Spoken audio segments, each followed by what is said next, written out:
Okay, so what is this that you have here?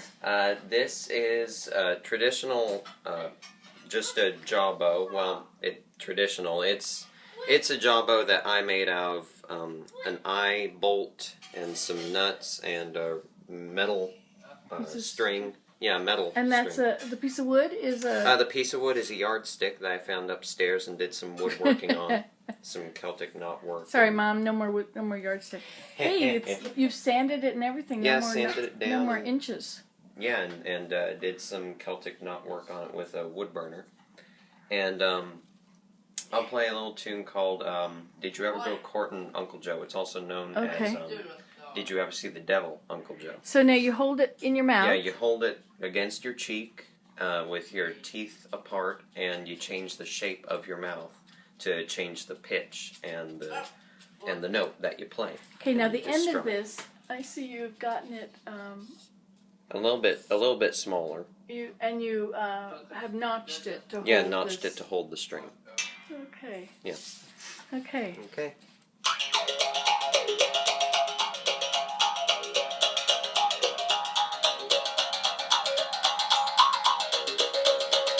Did you ever see the devil, Uncle Joe, Uncle Joe? Did you ever see the devil, Uncle Joe, Uncle Joe? Did you ever see the devil, Uncle Joe, Uncle Joe? If you don't change your ways, you're gonna meet him when you go.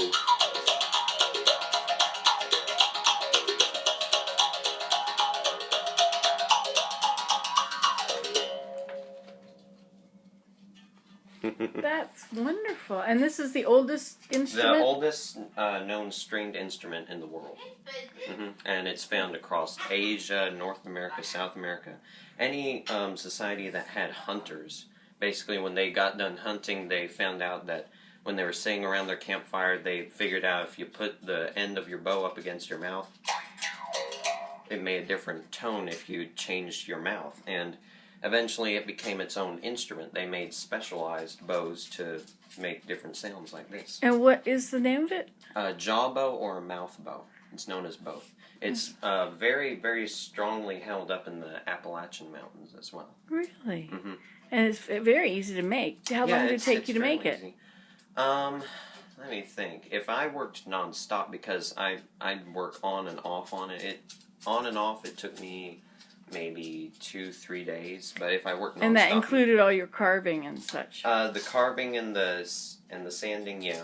Yeah, I could probably wood burn this fairly easily. On this side it says, "It's amazing what a little harmony will do," in Scandinavian runic. And my inspiration for that phrase came from a movie called The Alamo that was done in 2004. Anybody familiar with the history of the Alamo knows that Davy Crockett was there. And, at the Alamo? Yeah, at the Alamo, Davy Crockett. I didn't know that. And he would play his fiddle sometimes to keep the spirits up for the troops.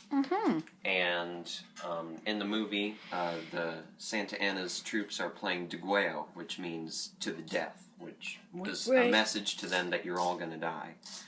And he kept listening to it and said, "I know what's missing." And he went up on top of one of the ramparts and played his fiddle along with them.